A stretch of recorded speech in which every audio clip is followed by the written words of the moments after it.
Mas o fato é que há um propósito e nós precisamos entendê-lo. Primeiro, o propósito do arrebatamento: a retirada da igreja da terra. A nossa pátria está nos céus, indica, não fomos salvos para permanecermos aqui.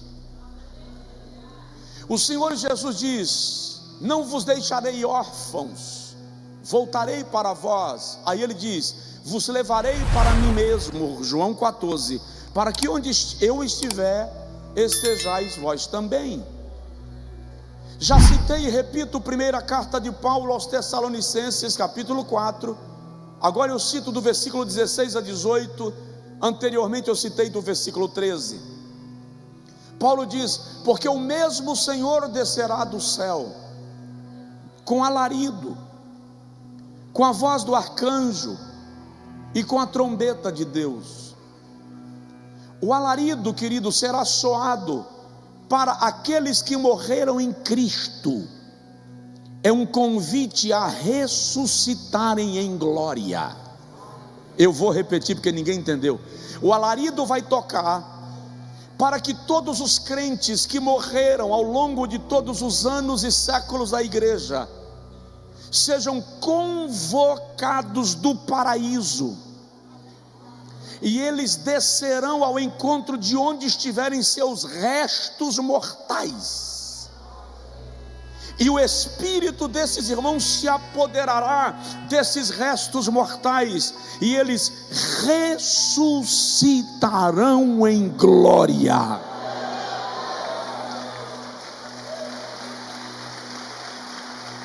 Paulo explica isso aos Coríntios na primeira carta. Ele diz: é sepultado corpo corruptível, ressuscitará corpo incorruptível. 1 Coríntios 15, 42. É sepultado corpo material, será ressuscitado corpo espiritual.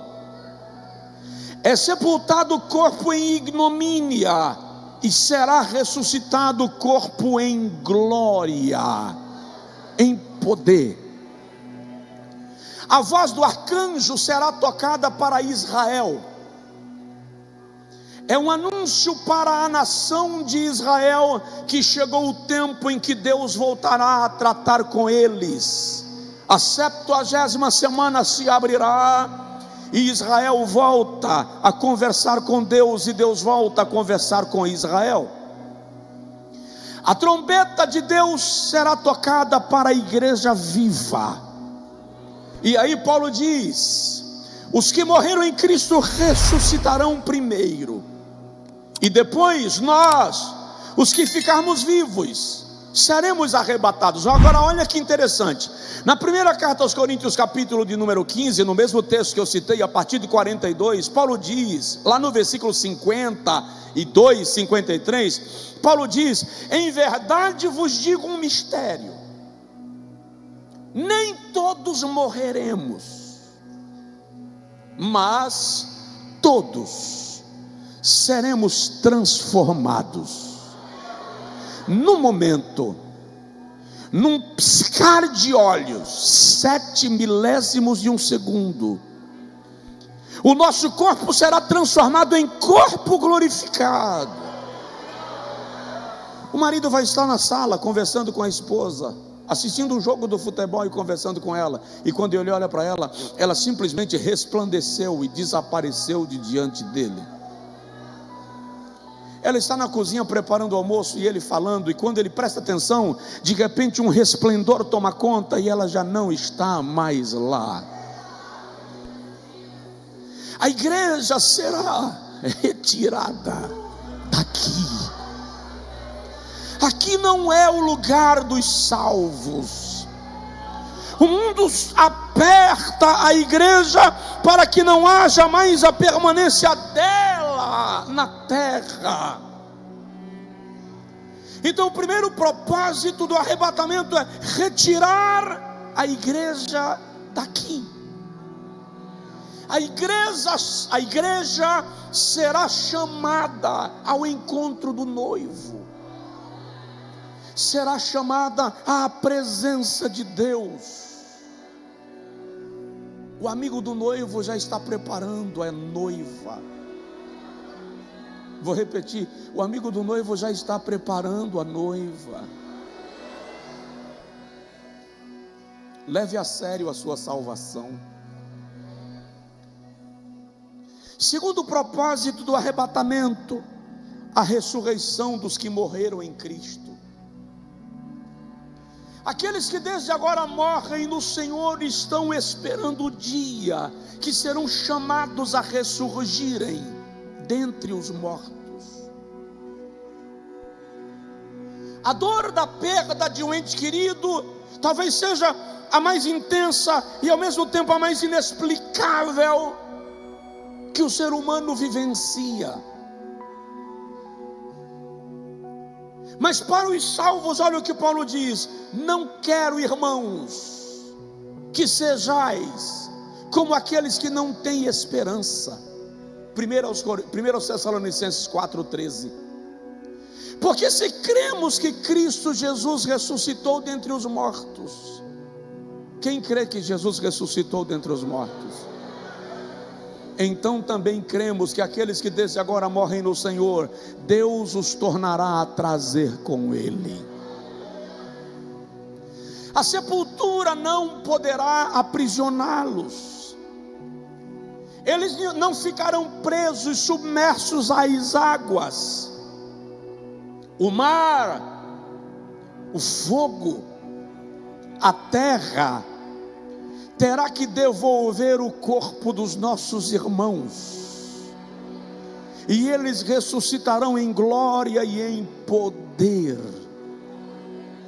E aí a Bíblia diz, olha que coisa linda: porque o mesmo Senhor descerá do céu com alarido, com a voz do arcanjo e com a trombeta de Deus, e os que morreram em Cristo ressuscitarão primeiro, e depois nós, os que ficarmos vivos, seremos arrebatados juntamente com eles nas nuvens. Diga comigo: juntamente com eles nas nuvens. Sabe o que significa isso? Festa de reencontro. Aqueles que morreram antes de nós, no dia do arrebatamento, nós nos encontraremos nas nuvens, aleluia, e entraremos juntos na sala do tribunal de Cristo. Só quem crê, só quem tem esperança e pode, dê glória a Deus. Os mortos em Cristo ressuscitarão. Aleluia, glória a Deus. Jesus vai voltar. Terceiro fato relacionado, o terceiro propósito do arrebatamento: o galardão dos salvos. Tudo que você faz para Deus, há galardão. Logo após, o primeiro acontecimento depois do arrebatamento da igreja é o tribunal de Cristo. Já disse, no tribunal de Cristo não serão julgadas as nossas obras. Anota e entende. Depois do arrebatamento da igreja haverá 3 julgamentos. O primeiro é o da igreja para galardão. O segundo é o juízo das nações, que se dará antes do milênio, na implantação do milênio. Esse julgamento das nações é para que seja julgado o status das nações que pelejaram contra Israel e as nações que pelejaram em favor de Israel no período da guerra do Armagedon. Aquela menção de Jesus: os que estiverem à direita serão as ovelhas, os que estiverem à esquerda são os bodes, não é juízo final, ali é o juízo das nações. E o terceiro grande julgamento, que é o juízo final, muito depois do milênio. Esse primeiro julgamento é com a igreja. Segundo aos Coríntios capítulo 5, versículo 10, Paulo diz que nós compareceremos ao tribunal de Cristo. Neste tribunal não serão julgados pecados. Segura lá: quem estiver em estado de pecado não será arrebatado. Eu vou repetir: quem estiver em estado de pecado, simplesmente não participará do arrebatamento. Alguém me entendeu? Diga amém. O tribunal de Cristo é para galardão. Jesus diz em Apocalipse 22:12: eis que cedo venho, e o meu galardão trago comigo, para dar a cada um segundo as suas obras. Primeira carta de Paulo aos Coríntios, capítulo de número 3, versículo 8, Paulo diz assim: é o que planta, outro é o que rega, mas cada um receberá do Senhor o seu galardão. Quando o apóstolo Paulo está preso e ele sabe que vai ser executado, ele sabe que vai morrer, e escreve a sua primeira carta a Timóteo no capítulo de número 4, segunda carta, capítulo 4, ele diz: eis que já estou sendo oferecido por aspersão de sacrifício, e o tempo da minha partida está próximo. Combati o bom combate, acabei a carreira, guardei a fé, e desde agora a coroa da justiça me está guardada, a qual o justo juiz me dará, e não somente a mim, mas a todos quanto amarem a sua vinda. Como será isso, pastor? Primeira carta aos Coríntios, capítulo 3, o apóstolo Paulo descreve que nós estaremos diante do Senhor, e as nossas obras serão provadas no fogo. As nossas obras serão tipificadas em 6 tipos de materiais diante de Deus: ouro, prata, pedras preciosas, madeira, feno e palha.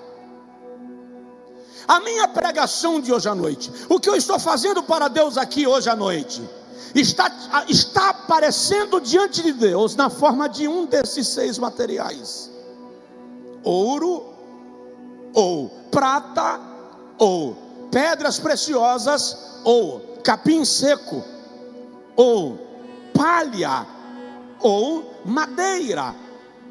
E o Espírito Santo é o próprio fogo quem provará a minha obra.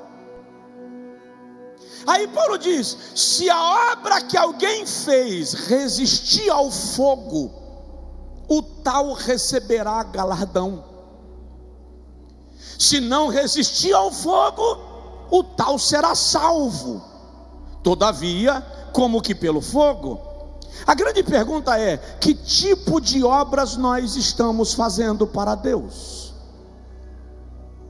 O meu serviço na diaconia, no ministério infantil, no evangelismo, a minha vida cristã, a minha prática de vida cristã, o meu sacerdócio espiritual, o meu ministério, tudo aquilo que eu faço para Deus está aparecendo diante dele, e haverá galardão.